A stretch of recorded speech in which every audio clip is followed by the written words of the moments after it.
I'm Tammy, age 29, and for the last 2 years, I've been happily married to William, who is 31. We've crafted a life together that was both joyful and steady until a fateful day when everything took a drastic turn. I woke up to find that William had emptied the entire house and left me devastated and confused, unable to comprehend why he would suddenly depart without any explanation. Our once joyful and secure life had transformed into a whirlwind of confusion and heartache. I embarked on a desperate quest for answers, hoping to find closure and understanding amid the chaos. William and I crossed paths at work 3 years ago. I was a new intern at the company where William held a managerial position. Working closely under his supervision led to us spending more time together, and this brought about a strong physical attraction. There was no denying his handsome appearance, and I could sense the way he looked at me and the impact I had on him. As time passed, we found ourselves collaborating on various projects, which allowed us to grow closer on a personal level. After dating for 8 months, we decided to tie the knot and begin our journey together. William received a lucrative offer from a rival company, doubling his current salary. He accepted the opportunity while I continued to work at my current job, anticipating a promotion. Everything seemed perfect, and our plans were falling into place. We decided to move into a larger house, fully aware that our combined income would make it affordable. We were enthusiastic about this new phase of our lives and the prospect of having more space for our future family. However, the sudden change in our financial situation brought its share of challenges as we had to adjust to a higher cost of living. Nevertheless, we remained optimistic and committed to making it work, believing that better opportunities were waiting for us. 2 months after moving into our new home, I was promoted to a new role that was quite different from my previous one. The position demanded a steep learning curve and significant time investment. The pressure mounted, leading me to turn to alcohol as a means of stress relief. My stress drinking soon escalated into obsession. Although William expressed concerns about my drinking habits, I brushed them off, falsely claiming that I had it all under control. Over time, my alcohol obsession took a toll not only on my physical health but also on my relationships and overall well-being. It became evident that I needed to seek assistance and address the underlying issues that led me to use alcohol as a coping mechanism. Recognizing William's concerns and acknowledging the seriousness of my obsession marked a vital step toward my recovery. I took a leave of absence from work to overcome my alcohol obsession. During my work hiatus, I enrolled in a rehabilitation program that equipped me with the necessary tools and support to conquer my obsession. Through therapy and counseling, I identified the root causes of my reliance on alcohol and developed healthier coping strategies. Although it was a challenging journey, with the guidance of professionals and the support of loved ones, I successfully overcame my obsession and regained control of my life. William proposed to me a year before our intended wedding date, and I gladly accepted. We got married, and even after witnessing my darkest times, he remained by my side. I realized he was a lifelong partner. As a married couple, we were enjoying the best moments of our lives. However, we were aware that both our wedding and my rehabilitation had put a dent in our financial progress. We discussed and agreed that I should return to work. I approached my company, who was willing to offer me the same position. After a 6-month break, I resumed working. I was assigned to a new project led by Dave. Although William had expressed his dissatisfaction with Dave, describing him as a cunning and manipulative boss, I chose to form my own opinion.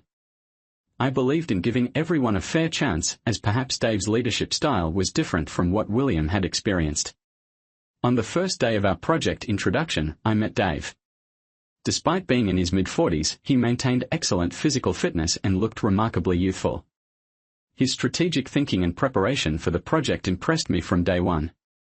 I could see that many women on the team were attracted to him. As time passed, it became evident that Dave's appeal extended beyond his physical appearance. He possessed a charismatic personality that naturally drew people toward him. This was reflected in his ability to motivate the team effortlessly and create a positive work environment. Despite initial distractions, I soon recognized that his presence was a valuable asset to our project. Dave's capacity to inspire the team and foster a harmonious atmosphere played a pivotal role in maintaining focus and productivity. His valuable contributions would help us efficiently manage our time and stay on schedule for the project. Work had become quite hectic lately. I had to put in extra hours after my regular shift to cover for a coworker who took maternity leave right in the middle of a crisis. I hardly had the chance to sit down and have a proper conversation with William. He sarcastically mentioned that at least I wasn't drowning myself in alcohol and was happy to see me busy with work. I chuckled at his sarcasm and assured him that I was committed to handling the workload professionally despite the chaos. I expressed my disappointment about not being able to spend quality time with him but promised to make it up once things settled down at the office. William told me that as long as I was aware of this, he was content to see me occupied. I kissed him and said that I always cared and hoped to spend time with him, which was very true. William smiled and replied, "I know you're dedicated to your job, and I appreciate that. We'll have plenty of time together once things calm down." His understanding reassured me, and I couldn't wait for the day when we could finally enjoy uninterrupted quality time together. I thanked him for his support and understanding, assuring him that his encouragement meant a lot to me. I promised to prioritize our time together once the work situation improved and expressed my gratitude for his patience during this busy period. I also mentioned that I had been feeling a bit overwhelmed lately and appreciated his patience and understanding. William nodded sympathetically and said, "I understand how important your work is to you, but remember to take care of yourself too. We'll make sure to plan something special once everything settles down." His words made me even more grateful for his support and filled me with anticipation for the future. It had been an incredibly busy month. I was the one shouldering most of the responsibilities to complete the project. There were times when Dave would reach out to me outside of work hours to ensure we stayed on track and met our project deadline. This situation led to me bringing work home and spending a lot of time on my phone even after returning home, with Dave and me exchanging messages and calls at odd hours of the night. Sometimes I'd even get up in the middle of the night to work if I couldn't sleep. Dave assured me that I could reach out to him anytime, day or night, if I needed help so we could work together to complete the assignment. William complained a few times about my unusual working hours even after coming home. I explained to him that it was just a phase and it would end once the project was finished. He wasn't thrilled with my late-night calls and messages to Dave, but I assured him that they were all work-related and necessary to keep him informed about my progress. I reassured William that once the project was done, I'd make our relationship a top priority and create more time for him. I emphasized that my dedication to work was temporary and essential for the project's success, promising to make it up to him once things settled down. As I got deeper into the project, Dave and I became more informal with each other. We often cracked jokes to relieve stress, and this informality extended to our calls and messages. We had inside jokes that only we understood, and would laugh at those references. People began spreading rumors about Dave and me becoming close, especially among the women. I could sense jealousy in their eyes whenever they saw us talking cordially. The rumors quickly spread and reached William's ears. One day I came home to find William anxiously pacing, waiting for me. Without even putting my things away, he started asking questions. He wanted to know if something was going on between Dave and me. I assured him it was just baseless gossip driven by jealousy, and there was no truth to any of the rumors. William didn't seem convinced. He said, "Where there's smoke, there's fire. If everyone thinks they see something, there might be some truth to it." He was upset because he'd always had a feeling that Dave was trouble. Maybe I should have kept my distance from him, and how he manipulates people into situations that benefit him. I was already tired from work and couldn't keep my cool to discuss something that wasn't even real. I told William it was his choice whether to trust his wife or trust the people spreading these false rumors about his wife. I stormed off to our bedroom because I didn't want to waste my time on something so unimportant. I was mad at William for not trusting me more than his former colleagues. This led to a lot of arguments between us in the following days. William kept asking me who I was talking to, texting, and meeting. It didn't feel like he was coming from a positive or protective place but more like a detective interrogating a criminal. I told him we should maintain some distance if he was going to keep behaving like this. So, being the sulker he was, William stopped talking to me. He said if I respected our relationship, I would try to keep my distance from Dave. I found it ridiculous because Dave was my boss and I had to interact with him minimally to do my job. The next day I went to work in a bad mood, irritated with William for not trusting me and doubting my commitment to our relationship. Dave noticed and asked if I was okay. I gave him a fake smile and got back to work. After everyone left, Dave and I stayed behind to work on a report. He brought coffee and said he was willing to listen if I had something to share about what happened with William last night. Due to recent tensions, I started telling Dave about the argument with William. Dave listened patiently and assured me things would get better once they settled down. I felt grateful to Dave for listening, and suddenly, I hugged him without thinking. It was a mistake, and there was a strange physical tension between us which led to us kissing. We quickly realized what had happened and pulled away, feeling embarrassed. The incident created an awkward atmosphere between Dave and me, so we both agreed to give each other some space to process our emotions. We understood that addressing the situation was crucial to keep our friendship intact and avoid more complications. Things stayed awkward between Dave and me for a few days. William's silence didn't help either. I felt like there was no one to talk to about how I was feeling, which was mostly terrible. It was eating me up inside. My top priority was to mend things with William. Once that was sorted, I could clear my mind and handle other matters.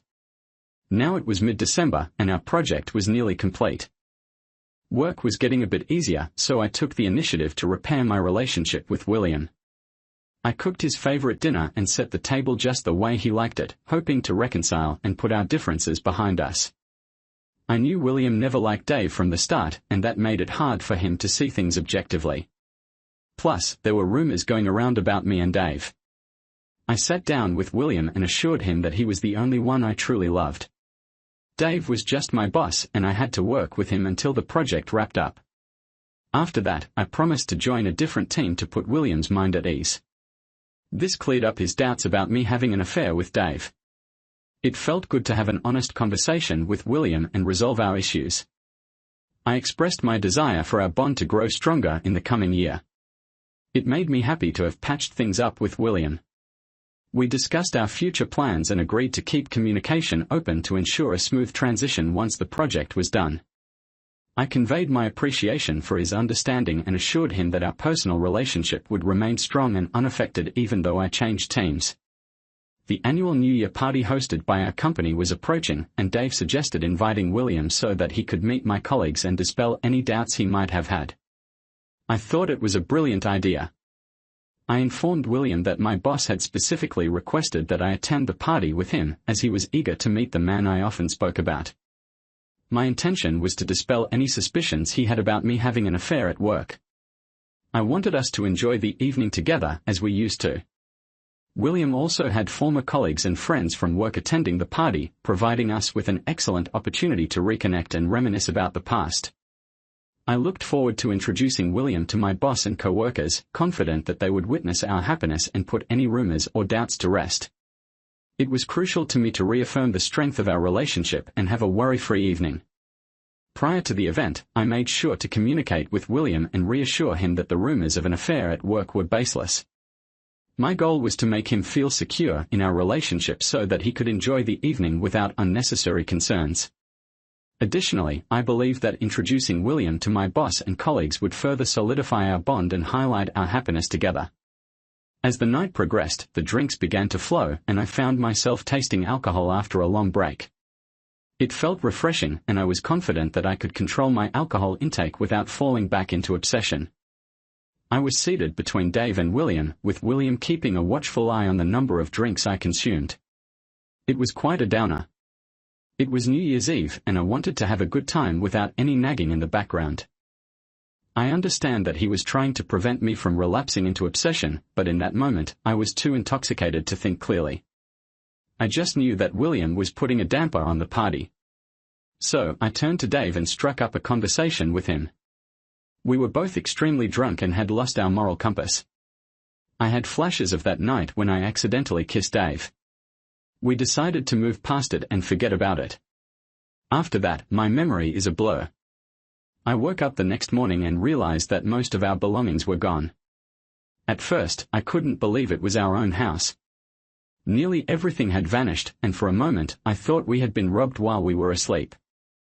I had a throbbing hangover and began searching for William.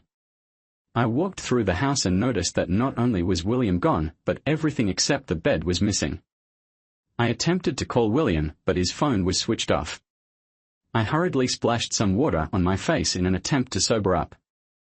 There was a note from William that read, "Congratulations on a new year with new beginnings and new people in life."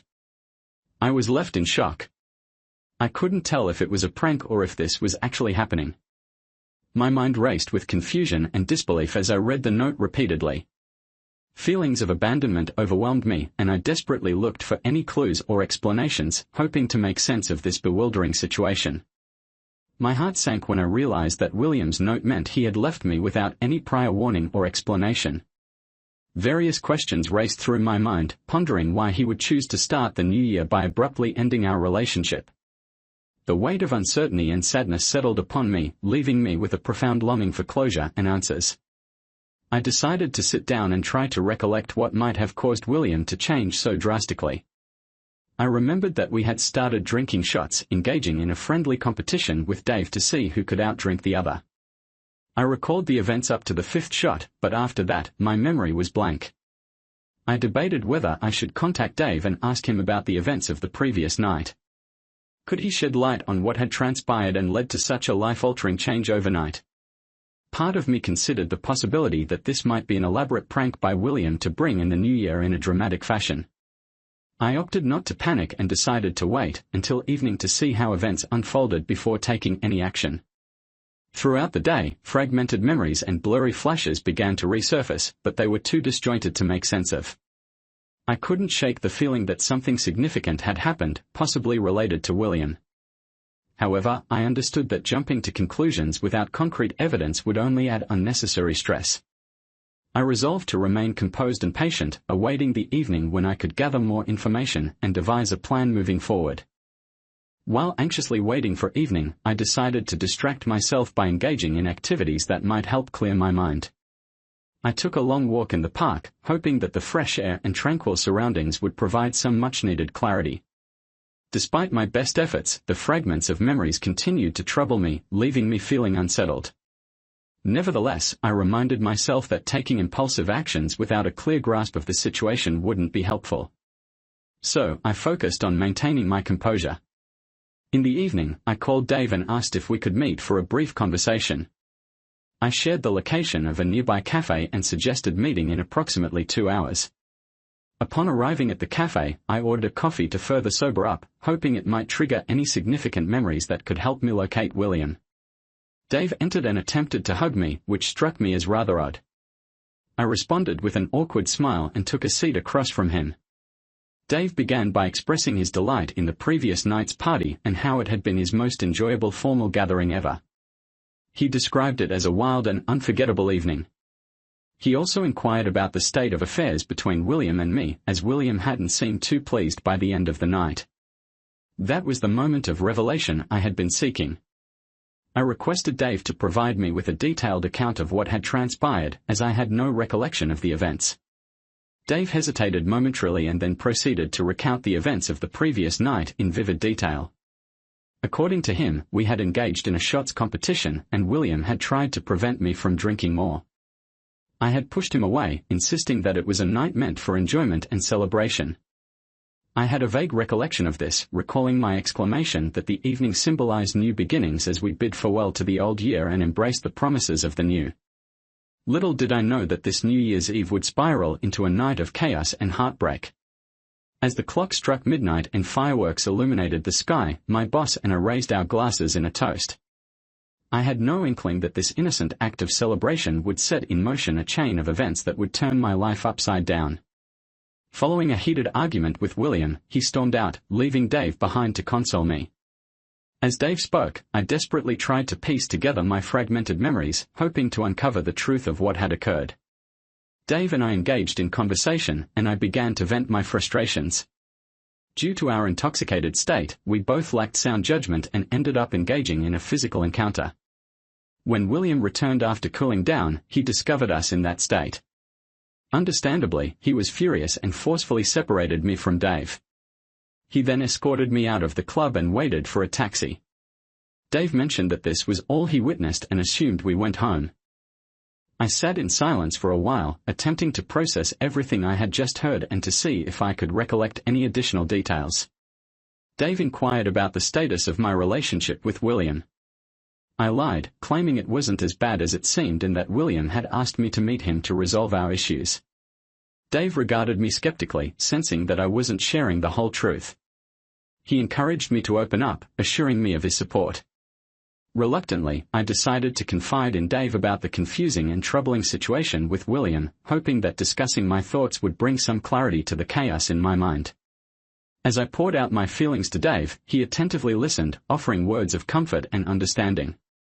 He reassured me that feeling overwhelmed was normal and seeking guidance was a sign of strength. Appreciative of his support, I started to feel a glimmer of hope that, with Dave's assistance, I could navigate the complexities of my relationship with William. Reflecting on that pivotal night, I couldn't help but ponder how the boundaries between my personal and professional life had become so blurred. It all began innocently with a few drinks at a work-related New Year's Eve party, but it quickly spiraled out of control. My boss and I ended up quite drunk, and at that moment, any semblance of professional decorum seemed to vanish. So here I am, left with an empty house containing only a mattress and nothing more. It's been 2 days and there's been no sign of William or any information about his whereabouts. I'm writing this in the hopes of receiving advice from anyone who has been in a similar situation. What should I do now? Should I file a missing person report? Did William leave voluntarily to clear his mind and create some distance between us, or is there a more concerning issue at play? I'm feeling overwhelmed and uncertain about how to proceed. Any guidance or support would be greatly appreciated. Update: based on your input, it seems that William might have wanted some space to sort things out on his own. Therefore, I've decided to respect his wishes and give him the space he seems to need. It's now been 3 months since William disappeared without a trace, and I still have no idea where he is. I tried contacting his workplace, but they informed me that he's been working remotely and couldn't provide any information on his location. Frustration and desperation for answers have led me to reach out to our mutual friends, hoping they might have some insights into William's whereabouts. However, even they are in the dark and haven't heard from him in months. The mystery surrounding his abrupt disappearance continues to deepen, leaving me with a lingering sense of unease and countless unanswered questions. I've written numerous emails to William, explaining my perspective and hoping he would read them. Unfortunately, he's blocked me on all other communication channels, making email my only remaining option. Additionally, handling the mortgage for the house on my own has become a challenging situation that I can't manage by myself. The bills, along with the few necessities I had to purchase since William took everything, had increased my expenses.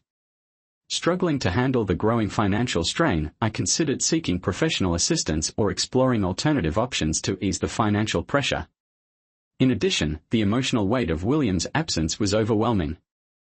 I grappled with feelings of abandonment and uncertainty about our future together.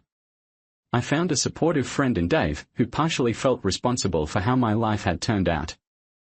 I assured him that my situation was solely a result of alcohol and there was no one else to blame but myself. Dave listened attentively as I shared my regrets and mistakes, offering words of comfort and understanding. Despite his reassurances, I couldn't help but wonder if there was any truth to his sense of responsibility. However, Dave's unwavering support reminded me that true friendship means standing by each other through thick and thin, regardless of who bears the blame. As we continued our conversation, Dave shared his own struggles and errors, emphasizing that we all make choices that lead us down different paths. His empathy helped me understand that while he may have influenced some of my decisions, ultimately my own actions determined the outcome. Together we pledged to support each other in making better choices and creating a brighter future. I was about to express my gratitude to Dave by hugging him for being there for me when I heard William walk in. He accused me of faking not having an affair with Dave and claimed that he now had proof of my actions during his absence. He mentioned reading the emails I had sent him, thinking he might have been mistaken about the affair. Despite our attempts to explain and make him listen, William became agitated and unwilling to hear us out. He informed us that he had been keeping an eye on us and had noticed Dave's frequent visits to the house. He even suggested that Dave might have a spare key to the house. This accusation angered me. I expressed my frustration, telling him that I was tired of being accused of something I hadn't done. I made it clear that if he continued in this manner, he could leave the house because I wouldn't keep proving my innocence to him. William chuckled at my reaction, mocking me for being a convincing actor, and then he departed. I collapsed on the floor, tears streaming down my face, shocked by the shallowness of William's character. Update: 6 months had passed since my last argument with William. I had hoped that he would reflect on our situation and come back to me after I had vented my feelings. However, I was mistaken. His behavior had only worsened. He continued sending letters, claiming to have knowledge of everything between Dave and me. I decided that the best response was to ignore him, believing that would be the most satisfying reaction to his attempts to provoke me. Over time, the frequency of his letters decreased, and I assumed he had finally understood my stance. One evening I returned home from work late and sorted through the mail. I set a mysterious letter aside to check later as I reviewed my bills. The handwriting on the letter was unmistakably William's. My curiosity got the better of me, and I quickly opened it. The letter began with "To my loving wife," and my heart raced with anticipation. With a hopeful smile, I tore the letter open, only to find divorce papers inside. My hands trembled as I read the contents, struggling to comprehend what I was witnessing. Shocked and speechless, a mix of emotions swirled within me, including anger, confusion, and sadness. I tried to make sense of what had gone wrong in our marriage and why William had chosen this path. The reality of the situation weighed heavily on me, and I knew that our lives were about to undergo a significant transformation. I searched the letter for an address, hoping to gain insight into William's whereabouts. Perhaps if we could sit down and have a conversation, things might take a different turn. Despite everything William has put me through, all I really wanted was to make an effort to save our marriage. I never intended for events to unfold like this, but the consequences of that New Year's Eve have made me acutely aware of how it has impacted my personal life. My life took a complete turn after one small incident of getting drunk and kissing my boss. I never expected William to react by becoming passive-aggressive and simply abandoning me without a word or seeking an explanation. Now I'm struggling to cope with the aftermath of that night, desperately trying to repair my marriage and understand why William reacted so drastically. It's disheartening to realize that one seemingly innocent mistake can unravel the trust we had built over the years. It's a harsh reminder of the importance of setting clear boundaries between our professional and personal lives. Facing this hard truth, I've come to understand the need to establish clear boundaries between my work and personal life. The mix of alcohol, work, and personal relationships had unexpected and devastating consequences. I've learned the hard way that blurring these boundaries can seriously affect my well-being and relationships. I'm determined to make changes and prioritize my well-being. This experience has awakened me to the need for a healthier balance between my work and personal life. I've decided that I won't let William or anyone else undermine my self-worth. I made some mistakes, but that doesn't make me a bad person or a cheater. I did kiss my boss when I was vulnerable, but if William had just talked to me and tried to understand my feelings, maybe all of this could have been avoided. I'm not here to blame anyone for how my life turned out. This is me venting and using this post as a reminder that you never know when someone might turn their back on you. To all the women out there, if your partner doesn't care about your feelings, I'd advise you to put on your sneakers and walk away. The relationship isn't worth it. He won't try to see things from your perspective or understand why you did what you did. I'm not here to generalize about all men. It's just one significant red flag to watch out for, in my opinion. I'm still hopeful and positive about leading a happy and fulfilling life without depending on anyone else for my happiness. That's the lesson I'll take away from this roller coaster of a year.